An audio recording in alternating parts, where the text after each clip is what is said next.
Hello everyone, this is Erik, the Asian movie enthusiast. This is my review of The Swordsman, a Korean action movie from 2020 that stars Hyuk Jang and Joe Taslim. Now this film is set during the chaotic period of the Ming-Qing dynasty transition, so you're talking like the early 1600s. Our lead character is a man named Tae-yul, played by Hyuk Jang, who is one of the best swordsmen in Joseon. Now, after failing to protect the emperor and preventing his downfall in the face of a coup, Tae-yul now lives in seclusion with his daughter, Tae-ok, in the mountains. Now, unfortunately, our protagonist's eyesight begins to fail due to an old injury, so his daughter seeks to find a treatment for him. When she is captured and taken away by a slave trader, played by Joe Taslim, our nearly blind protagonist is forced to raise his sword again in order to save her. Now, this is obviously a play on those old school Japanese Chambara films, most notably Zatoichi. You see Zatoichi right there. And the character in this film, though, is only partially blind, but he's definitely got problems. He sees a lot of blurry images and stuff like that.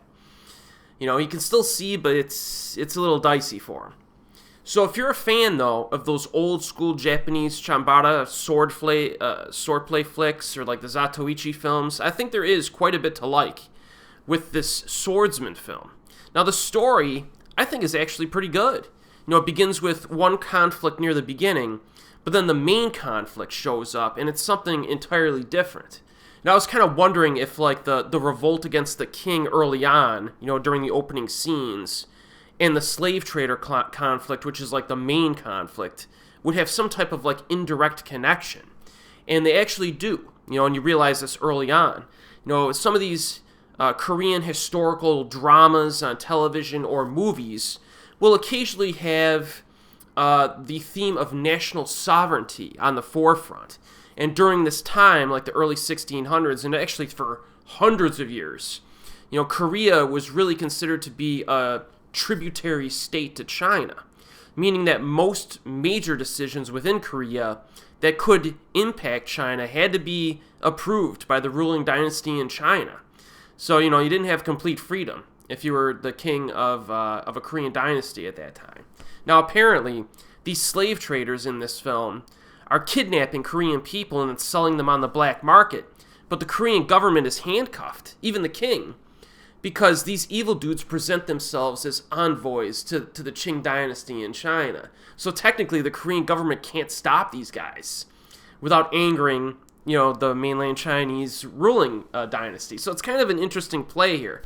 And the plot is essentially focused on how a variety of the Korean characters are dealing with these horrifying slave traders. Now, Hyuk Jang is a good actor. I've always liked him. I think I became a fan of his after I saw Chuno from 2009. That's a good TV show. But looking back, I was looking at his filmography just today, and he has not been in that many instant classics, really. Which is kind of surprising given his popularity and talent level. Maybe he's just not that good at picking the right projects. But he has been in some good stuff like Chuno, Windstruck, The Flu, and Walk of Love being just a few examples. But I think his performance in The Swordsman is good. There's kind of a lack of emotional scenes for him to chew on. He's more reserved in his emotions, but he's entirely convincing in this role. Now, in regard to Joe Taslim, he's an Indonesian actor who actually has multiple heritage. He's of multiple descents. But he's playing a villain in this South Korean film. So I was expecting like a few minutes of screen time from him, but he actually gets a lot to do in this movie. Initially, when he started talking in Korean, I thought he was being dubbed over, but then I realized that his lip movements were like perfectly synced to the audio. And I looked it up online, and apparently it was his actual voice. So he was actually delivering all of this Korean dialogue himself. And it actually sounded legit. He sounded like it would mean to sound in this situation. A foreigner who has learned Korean fluently, but still, it's pretty solid, dude. I was actually pretty impressed by that. And then he's really kind of steals the film from everyone. Every time Joey Taslim's on screen, it's just the entertainment level rises. He's fun to watch. He's evil and cocky, but in a suave way.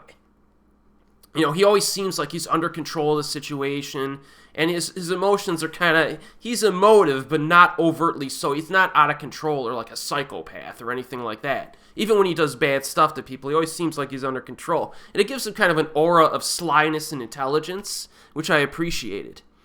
And then in terms of action, I think this movie delivers. You know, I've mentioned Chambara and Zatoichi already, but another possible influence might be the recent Rurouni Kenshin live-action films. And I say this because the sword fighting in this film is a little bit more like modern and flashy in how it's filmed. And there was one time, very early, it's like the opening fight, where a dude breaks out a move, and I'm like, that's a move Kenshin would have used in the live-action, Rurouni Kenshin film. So I think that may have been a little bit of an influence here as well. And for the first hour or so, the sword fights in this movie are fairly short, but there are a bunch of them.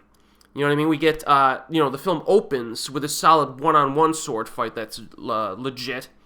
And then we get a two-on-one fight where one guy is not even armed, and he has to disarm two people with swords. I thought that was pretty cool as well. And we get a handful of other confrontations during the opening hour. Then, like the final 40 minutes, because this film is only, for a Korean movie, 1 hour and 40 minutes long. It's actually kind of short for a Korean film. So it helps the pacing in this. So you get to that final 40-minute block, and that's where these guys start dropping their highlight set pieces. You know, the first of which is like a one versus many fight, sword fight. Multiple weapons are being used, nicely choreographed and executed. The direction and editing are good in this film. You can see everything that's happening. Camera work is good, it's framed properly. And that scene that I just mentioned, the one versus many, probably the longest fight of the entire film. Then there's another one-on-one sword duel near the end. And then you get the finale with Joe Taslim and our main character. The best one-on-one fight of the movie, so that's good. And I need to emphasize that these actors, I mean, they're entirely convincing with their sword strikes. I mean, they move fast. You get the impression you would not want to be on the other end of a hit by them. And it's a pretty exciting finale. The only potential criticism I would have of the final fight is that I wish it would have been a little bit longer. It's sufficiently long, but I would have liked to have seen it go like one more stage and really kind of go over the top. But it's still satisfying regardless. Like I said, the pacing is good. Quite a bit the opening hour, there's quite a bit of dramatic conflict and plot building and stuff like that. But it works.